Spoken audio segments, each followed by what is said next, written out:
In a recent interview with Collider, George R. R. Martin stated that he needs to focus on finishing the books. But does this mean we should be expecting a release soon? For me, it's not only should we be expecting a release soon, but if there is a release, which book is he even talking about? He's not just working on Winds of Winter. As much as I would personally love it, listen, if I had my say, it'd be Winds of Winter, and it comes out, in 2 months from now, right? Like I get a little bit of hype after the announcement of the date, and then it comes out, and we all get to listen to it / read it again and again and again, and then make hours of content related to it, right? But there's a very real chance that he's talking about Fire and Blood 2 before Winds of Winter. I hate that idea. I hate it, but to me, that's almost more likely, I think. And that's not to say he's ignoring Winds of Winter or whatever, but Fire and Blood seems like it's much easier to write, considering he kind of has the outline for it already from, the World of Ice and Fire, right? Right, He just has to basically add details to it. And how easy is that? Plus, in his mind, he might think that it would hold over some fans. And to be honest with you, there's a certain segment of the fan base who's obsessed with Targaryens, like osteoporosis incarnate, that would be okay with that. I think they would prefer to have Fire and Blood over Winds of Winter because they just love this Targaryen era, and I just want to know more about this dynasty. Yeah, I don't have the affinity towards Targaryens like a lot of mentally healthy people do on the internet.com. Right, yes. Very healthy, very normal people love Targaryens. Yes. I'm not like them. However, I really do enjoy like Fire and Blood and his other history and books that flesh out this world because it is a rich area. I enjoy this universe, this Planetos, but I think maybe he wants to go back and maybe flesh out more of these smaller characters or give them more love, because I know in one of his interviews he talked about how in House of the Dragon season 1, the King Viserys they made in that HBO adaptation with Paddy Considine, he is way better than his King Viserys. And I don't think his King Viserys was bad, but he looks at it and goes, wow, there's so much more potential for this character. I could really make him more. And even though it's a history book and you can't really flesh out all these emotional beats and complexities with characters, maybe that's the reason why he is giving some Blood and Fire, the sequel to Fire and Blood, more love and taking him longer. But I wouldn't be pissed if Blood and Fire comes out this year and that's the book we get. I think a lot of people are just champing at the bit. They just want wins so badly. I'm kind of like, dude, you are. I'm trying to think of a good analogy to put this into, but some person who's expecting. It's like a dumb dog that hears every car that drives by. He's like, oh, it's like, come on, dude. Right. Stop. Just stop, guys. Just chill out. He's also, how old is George R. R. Martin at this point? He's like 80-something. Really old. Yeah, and I later in this video, I think I'm going to go through some plans I have that potentially could, jumpstart his enthusiasm. But, I mean, not gun to your head, but Gator, would you be pissed if Blood and Fire came out this year before Winds? I mean, if there's any content that comes out this year, no matter if it's Winds or not, like that would be amazing. Again, I would still prefer to have Winds first because we've been waiting for so long and we kind of already know what's going to happen in Blood and Fire, Fire and Blood 2.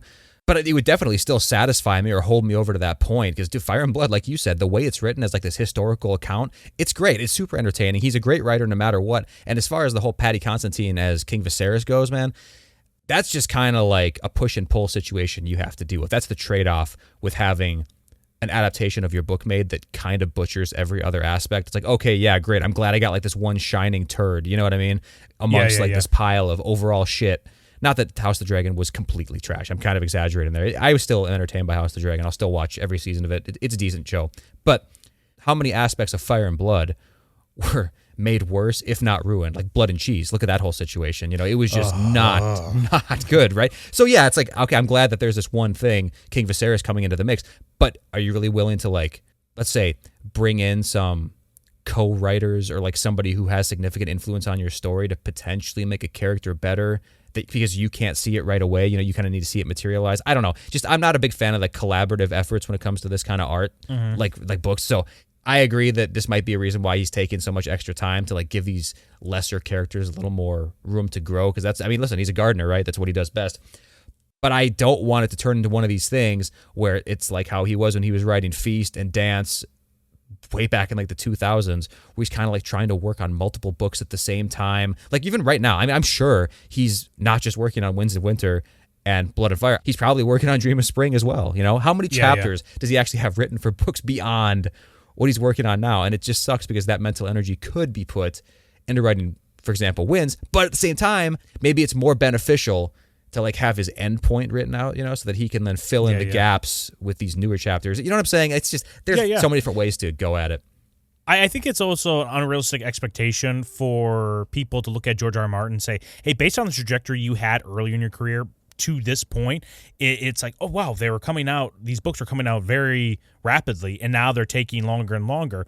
Well, yeah, because there's a lot more characters, plot points going on, like narratives weaving through, but it's so much harder to wrap them all together cohesively and make it a satisfying ending. It's way easier to just continuously write little, arcs that are just beginning versus making them conclude in a satisfactory way. So of course it's going to take him longer as it is, plus he has way more threads and lines he needs to tie off. Well, yeah, 100%. He needs, there's so many different angles. Like I said earlier, the gardener thing, he needs to see these things sprout. And I'm not going to be upset, by the way, if a book comes out and like every single thing that he planted doesn't blossom into something that's like super interesting and compelling. Like that, in fact, that's cool. There's plenty of things in real life that have promising beginnings or interesting beginnings, and they peter out into nothing, right? These could be people, this could be businesses, YouTube channels. Movements.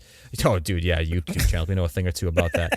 But in a book setting, it's kind of realistic. You know what I mean? It's real. And if you have how many super interesting things alongside it, that almost makes the things that aren't expanded upon even more interesting, because after the series is over, now we have how many hours worth of potential to like make theory videos on and stuff like that. Like that is, there's a lot that I hope doesn't get explained, to be honest with you. And I know a lot of people don't think that way at all. They want everything to be explained. And even on a more macro scale than that, people are pissed at the concept that George might die not having concluded his series, with Winds and A Dream of Spring. Like maybe it's just going to be Winds, because I do think he's going to live forever.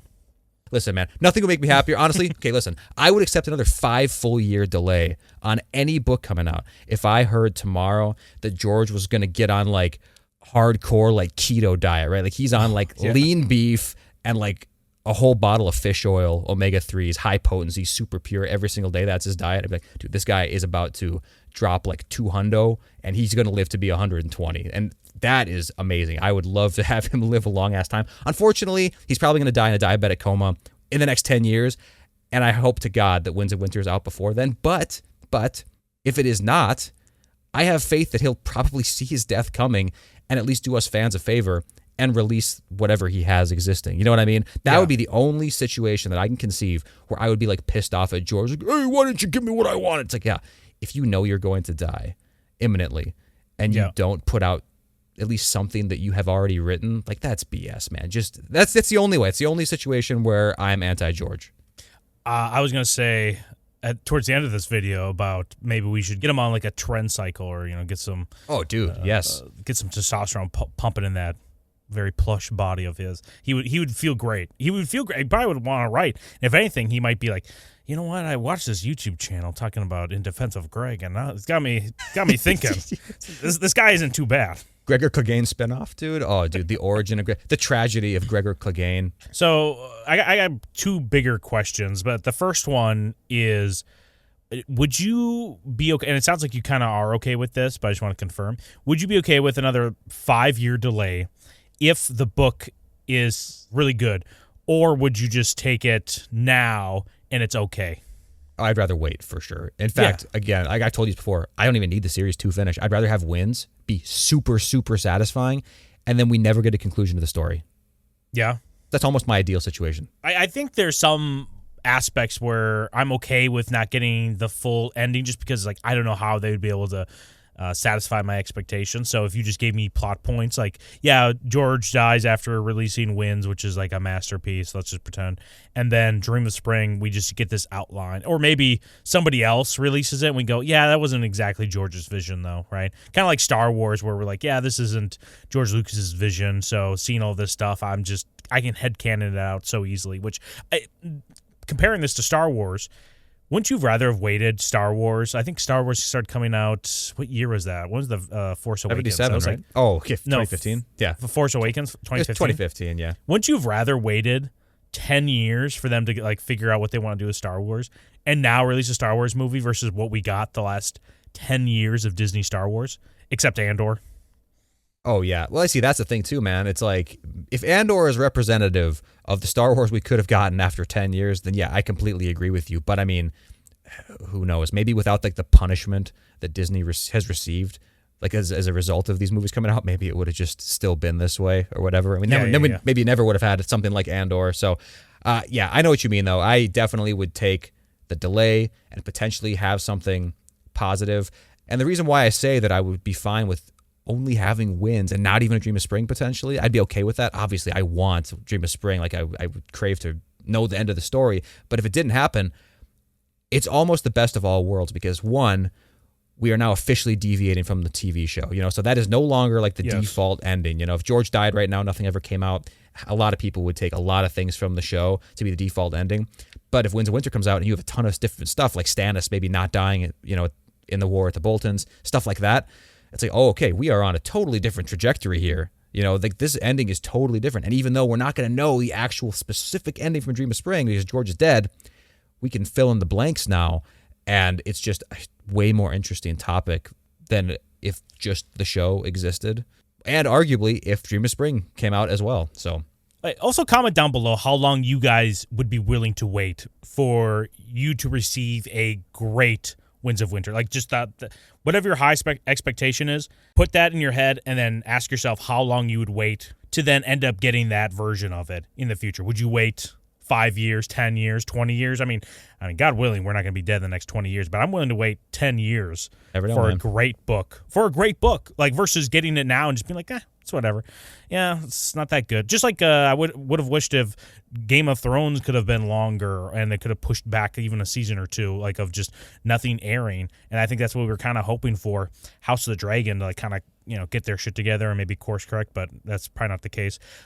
Gator, why do you think it's taking George so long? Do you think it's because he's reacting to the backlash of season 8 and some of his plot points being out there and not being received by fans, or is there something else? I mean, I don't think that's the entire reason, and as much as I would like to avoid this, and talk about like Giga Chad George is just like making absolute fire and he's crafting it to be utterly perfect and all this shit. Like, I think that there could be some truth to that, but I do think a lot of it is like kind of like, getting hot in here, like adjusting his collar because he thought he was given D&D like, listen, I'm not going to give you guys the full story, but I'm going to give you the key points here, and it is gold. It's gold, and then they incorporate it into their story, and whereas George, yeah, exactly, it should be called Round Teen, but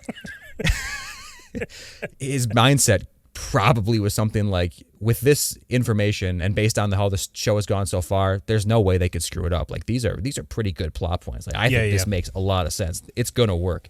And now seeing it like not be able to stand on its own, I think he's probably gonna go back and redo a ton of it. I know he's come out with quotes in the past saying like, kind of cryptic, saying, I know a lot of people were upset with things that happened in the last couple seasons, but there's a lot in there that's gonna be in my books too. He said that kind of thing in the past. And I'm guessing when he says that, he's referring to like Bran becoming king, right, and possibly Jaime going back and dying with Cersei in King's Landing, unfortunately. But that's something I could see changing. The Bran king thing, I don't think he's going to change who's going to be king. But, I mean, honestly, man, if he can make that compelling, I am here for it. In fact, that makes it super interesting as well. If you were in the future and you sent a message to me in the past right now and told me, like, Gator, I know it sounds hard to believe, but I just read Dream of Spring, and Bran is still king, and Jaime still goes back to Cersei, and they die at King's Landing, and there's still Clegane Bowl, and it's, like, pretty anticlimactic. But I'm telling you right now, it is fucking amazing. It's the best thing I've ever read. Just the way it was written, the surrounding events. This is gold. This is actual gold. This is Ovaltine, right? If you told me that, I would be like, I have to read this shit. And by the way, it's possible. It's possible. Yeah. No, I think it's really the way he's able to deliver it. Just like how Ned Stark, him dying in season 1 or book 1 in Game of Thrones, it could have been so mismanaged or mishandled that people would have been like, what the hell is going on here? This is so stupid. Like, why is he dying now? Like this moved way too quickly, right? Or like the Red Wedding, right, too. You're like, this wasn't even set up. Why did this happen, right? George would set it up and narratively make sense and it be satisfying. I have 100% confidence in him. And if anything, that confidence that we have in him is probably the thing that it's like breathing down his neck where he's like, you got to put those broken legs on the throne, George. But how are you going to do it? And he's just sweating. He's like, oh, please stop. But I think we know he's sweating anyway. Yeah, that's true. Guaranteed. His base state, I guarantee there's a little bit of sweat going. I mean, he lives in New Mexico with that body. It's probably a nightmare. Dude, I would love, I hate to dwell on this, but I would sincerely, not even knocking him because he's fat, I would love to see him just get yoked. Can you imagine if he's like hitting the gym and shit like that and then also writing, like just imagine like posting an Instagram photo or something like that and it's like a writing, I mean, there's no way he's writing with a pencil and pen or a pen and paper. He's on the computer for sure. But just imagine seeing him with like a pen in his hand on paper, protein shakes in the corner, and his forearm is just like a python with veins all over it, dude. That is what I would love to see. Like, made some progress today, winky face. You know, it's like, shit. Made some progress, made some gains. How about you? Just like bullying the fans now? Like, where have you been, guys? Losers. Yeah, exactly. That what a revenge arc for George, right? Where all these people are giving him shit, and then all of a sudden he just gets ripped and jacked, and he's just like, dude, you know how much pussy from my wife I get every day? It's like from my wife. I know. So he's still wholesome, but it's like, dude, what the hell's going on? I'm monogamous, but I pound it. It's like she can't say no to this. It's okay, George. All right. It would work too, because a lot of the fandom, as we know, man, they are neckbeards. I know. This isn't the most attractive fandom. Sorry, guys. Sorry to point that out to you. It's not the most attractive fandom. But if George got yoked, imagine the trickle-down effect this would have on the fandom. If some people look up to George, you know, like this guy is like a literary genius, and now he has a body that most men can only dream of. It's like, I got to get myself in the gym. I got to at least do like 30 minutes on the elliptical every day. You know what I mean? Yeah. Mm-hmm. He could benefit society, you know, make America healthy again, right? I think 3 things are going to stay within the books. I think he stated, right? Or at least he told Dan and Dave for sure. These are things he told them that they're going to be in the books later on. I think it's Hodor, like hold the door. That yes. Thing. Yep. Like you said, Bran being on the throne, and then Stannis burning Shireen. And so I really think that. I really hope that last one's not right. He just misspoke somehow. But there's a lot of wiggle room in there for all these other things. Not like I really wonder if there's any more confirmed plot points that we are going to maybe could get out more to understand why it's taking him so long. And because I cannot imagine George thinking that the dragon is going to be the thing that takes down the wall on the opposite side, right? Because we've already known the lore that the dragons don't cross the wall. They never want to. I don't know how they'd be able to. It's supposed to be some sort of magical element of it. Yeah, but you know what? When it comes to that too, like there's no way. This is what makes me concerned about that dragon thing specifically. There's no way that George did not know that was going to happen when they wrote it in. You know, like. I have a hard time believing that he gave him these like vague cliff notes, like how Akira Toriyama did with Dragon Ball Super, you know, like basically just a few bullet points. And then Toriyama didn't care. He just said like, you know, peace and let them do whatever they want. That's why you have like the anime and the manga that are so worlds apart with the same bullet points making 2 different stories, right? Mm-hmm. I don't think that George took that hands-off approach. I think he gave him this, and I think he was definitely a part of, not the writing, but basically the creative process with Dan and Dave. Maybe he didn't even contribute, but I'm guaranteed he was in a position to be aware of what was happening and to give feedback. And if he was okay with that happening, I think he was, it does concern me a little bit. That kind of thing does concern me. But then again, there was no Horn of Winter in the show, so I don't know. There's a lot of different stuff. Let me tell you this too. This might be a hot take. Let us know in the comments which one of those 3 things that Don mentioned earlier that are like probably the mainstays going from show and maintaining in the book is the thing you'd want to happen the least. For me, it's not Stannis burning Shireen.